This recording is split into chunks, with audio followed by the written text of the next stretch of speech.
How I felt the last few weeks of drinking after 19 years of drinking, 16 of those years hardcore, and the last 4 years probably getting drunk twice a day, and I stopped eating. So the last few weeks of drinking, I basically had no friends.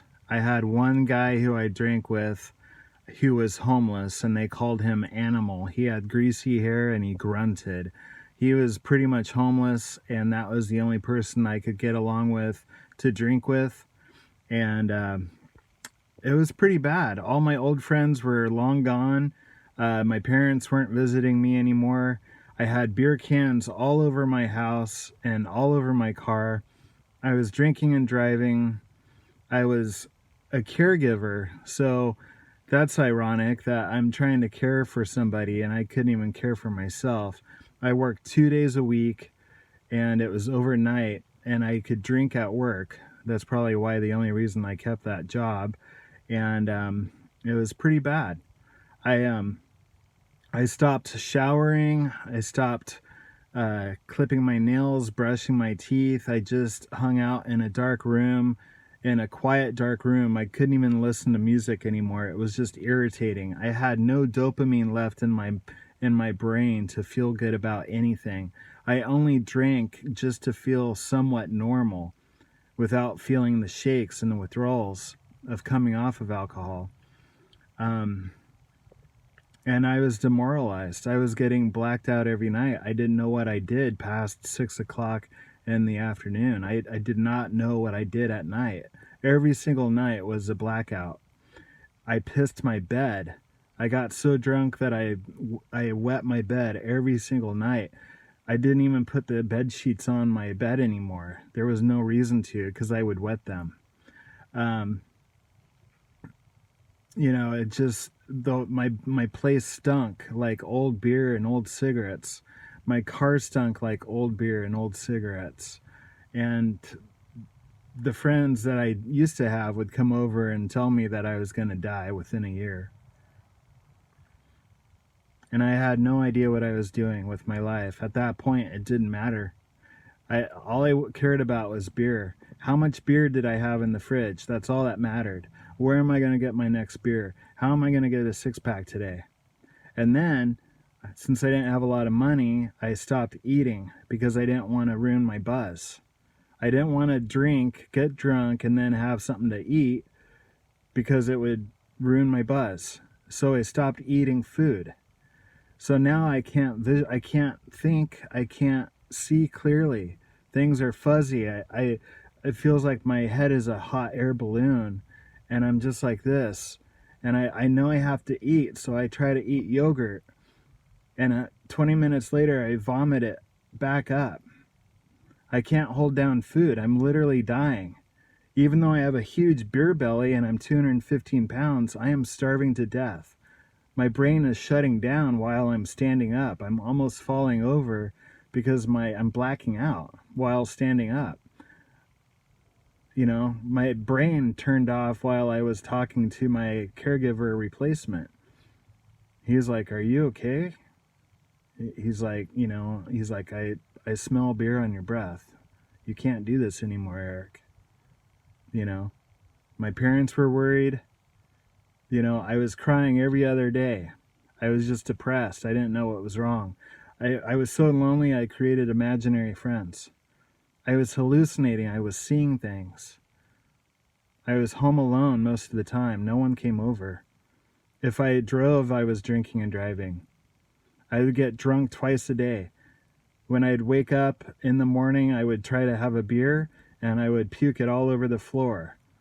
And then I would try to get the second one down. And then I would drink 8 more and then pass out by 3 p.m. Then I'd wake up before dinner and do it all over again. I was getting drunk twice a day. And I didn't remember what I did every single night. That was my life for a few months towards the end. It doesn't ever get better. If you're an alcoholic, it's going to progress. There's only 3 options: death, insanity, or prison. It doesn't get better if you get sober, even for a year or two. I know, I did that. I got sober many different times, and I had hundreds of relapses. And I could never escape it until one day I finally hit true bottom, and I knew I was done. I even had a heart attack when I was 32. I was hungover at a new job. It was the morning after Cinco de Mayo. I had a fifth of tequila with a friend, the friend that said I was going to die in a year. I had a heart attack at work. That was when I was 32. That didn't stop me from drinking. I drank more after that. I drank on heart meds after that. My face was white and red, and I kept drinking, and I had angina. I had this strange pain in my heart. And I was like, I have to keep drinking to thin my blood so I don't have another heart attack. That was the insanity of my thinking. I have to drink more or I'm going to die. I'm going to die if I have withdrawals. So I have to constantly drink. I would drink all night.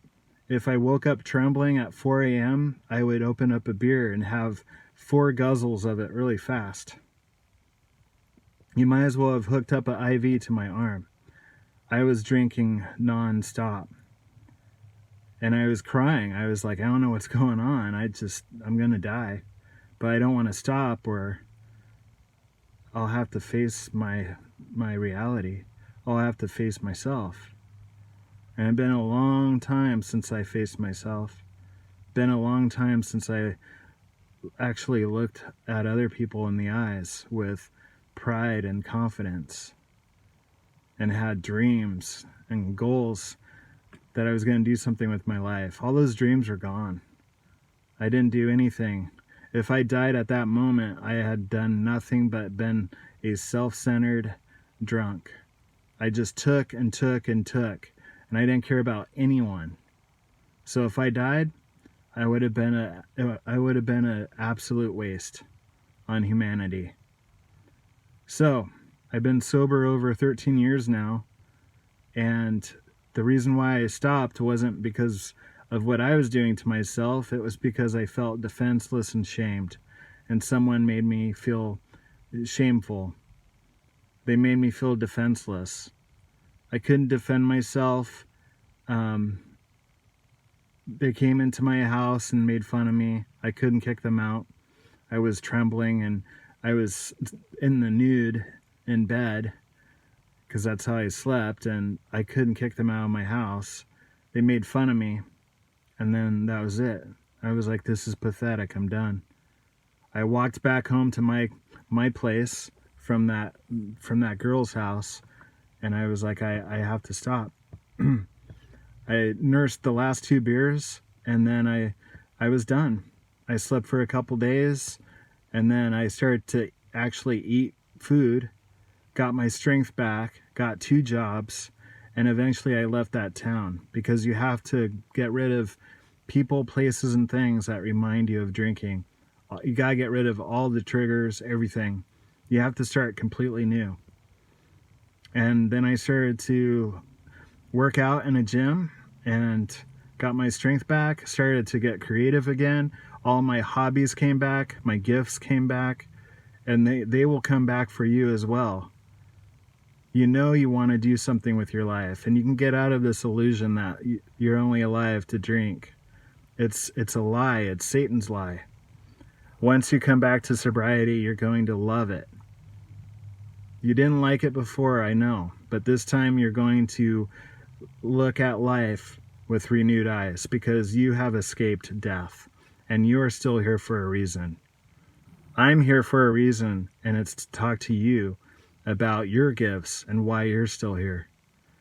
And I mean that from the bottom of my heart. There's no other reason why I'm still alive except to give back and inspire and help someone save their life. So I hope you find this valuable. Hit the subscribe button. Thanks for watching, and I'm here for you. Leave a comment if you need help. You know, I'm here for the people that are genuinely seeking advice, and if you're sincere about getting help, you know, we can do this together. I'm here for you guys. Thanks for watching, and I'll talk to you soon.